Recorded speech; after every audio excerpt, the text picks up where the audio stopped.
আরে কি হলো, এত মন দিয়ে কি দেখছেন? এটা উনি না, উনি না, এটা হাসিনা।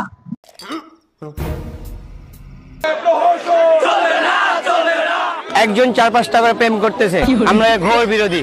কারণ একজন মানুষ একজনের সাথে প্রেম করবে, আর কেউ পাবে কেউ পাবে না, তা কখনো হয় না। এই ভিডিওগুলো দেখে নিশ্চয়ই বুঝতে পারছেন এগুলো কোথাকার আন্দোলন। জানি আপনারা বুঝতে পেরে যাবেন, আপনারা খুব ইন্টেলিজেন্ট।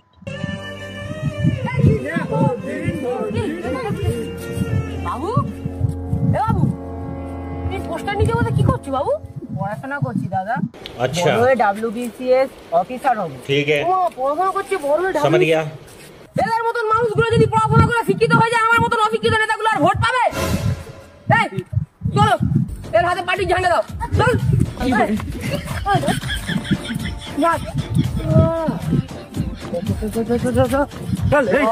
কিন্তু দাদা আমি তো WBCS অফিসার হতে চাই। আরে বোকাতে তো অফিসার হয়েছে আমার আন্ডারেই কাজ করতে হবে, তার থেকে বলে এখন থেকেই কর। চল চল চল চল।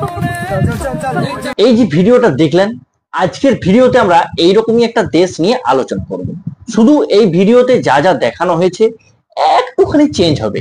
এখানে এই যে দাদাটাকে দেখতে পাচ্ছেন, এখানে দাদা হবে না, দিদি হবে। ठीक है, समझ गया। তো চলুন আর বেশি দেরি না করে ভিডিওটির গভীরে যাওয়া যাক।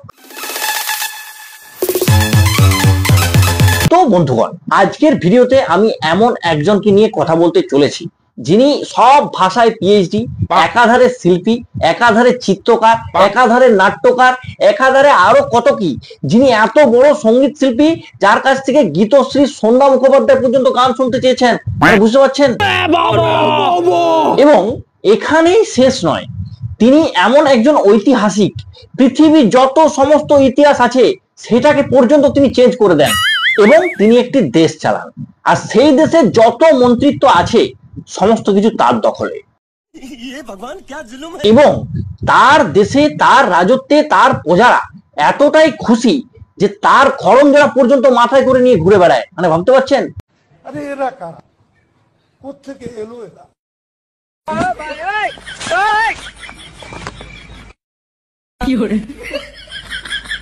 যার রাজ্যের ছাত্রছাত্রীরা পড়াশোনা করার পর, সমস্ত ডিগ্রি অর্জন করার পর বলে ছিঁড়ে ফেলবো, যে সার্টিফিকেট একটা চাকরি দিতে পারে না, তার সঙ্গে একটা বাজে কাগজে পার্থক্যটা কি? তাহলে বুঝতে পারছেন তো আমি কোন দেশের রানীর কথা বলছি? বুঝতে পারছেন, বুঝতে পারছেন তো?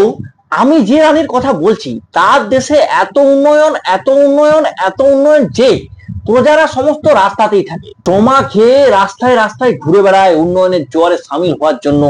আরো কি, এখানেই শেষ নয়, এই রানী গরমে প্রজাদের চিন্তায় এতটাই উদ্গ্রীব যে রাস্তায় রাস্তায় সরকার থেকে ব্যবস্থা করে দেওয়া আছে প্রজাদেরকে সময় সময় স্নান করানোর জন্য।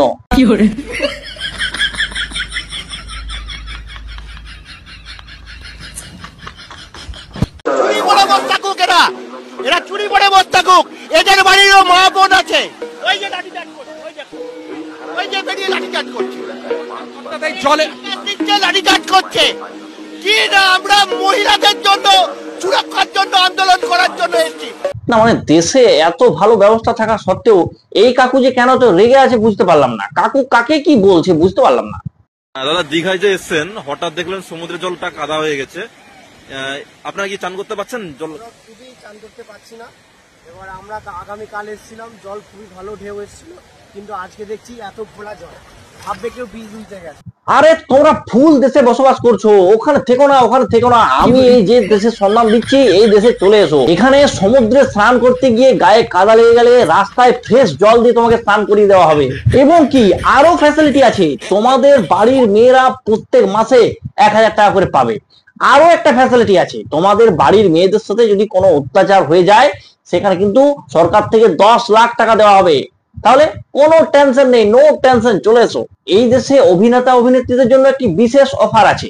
তুমি যদি তোমার অ্যাক্টিং ক্যারিয়ার সফলভাবে নিজেকে টিভিতে বা সিনেমাতে ভালোভাবে তুলে ধরতে না পারো, তোমাকে একটি নির্দিষ্ট মঞ্চ দেওয়া হবে এবং তোমার ফ্লপ অ্যাক্টিং ক্যারিয়ারের কথা চিন্তা করে তোমার যদি কান্না পায়, তোমাকে কান্নারও সুযোগ করে দেওয়া হবে একটা বড় মঞ্চে, অত অত লোকের সামনে। বলেন কি? সেখানে জনগণের সামনে উঁচু মঞ্চে তোমাকে মাইক হাতে অ্যাক্টিং করে দেওয়ার সুযোগ করে দেওয়া হবে। আর কিছু বলা হয়েছে? কারণ ওই যে আগেই বলেছিলাম উনি একাধারে শিল্পী, সাহিত্যিক, সঙ্গীত শিল্পী, অভিনয়ও করতে পারেন। তবে সেটা পর্দায় করে না। এই এত রকমের শিল্প সত্তা ওনার মধ্যেখানে থাকার জন্য উনি শিল্পটা ভালো বোঝেন। এই না, একটু ভুল হয়ে গেল, শিল্পটা উনি বোঝেন না। যদি শিল্প বুঝতেন তাহলে কোম্পানিগুলো পালিয়ে যাচ্ছে কেন? যাক, এটা একটু ভুল হয়ে গেল।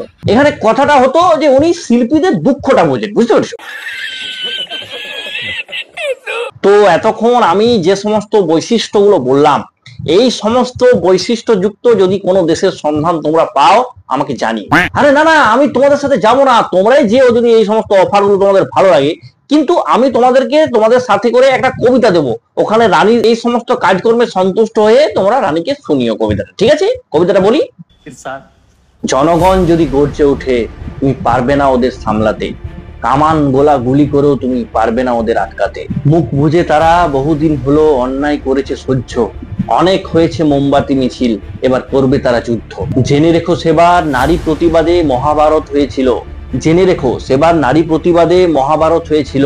তোমার থেকেও বড় পাপীরা তাদের পাপের শাস্তি পেয়েছিল। তোমার পাপের ঘোড়াও পূর্ণ হয়েছে আর বেশি দিন বাকি নেই, তোমার পাপের ঘোড়াও পূর্ণ হয়েছে আর বেশি দিন বাকি নেই। জনগণ একদিন তোমাকে 14 তলা থেকে টেনে নামাবেই।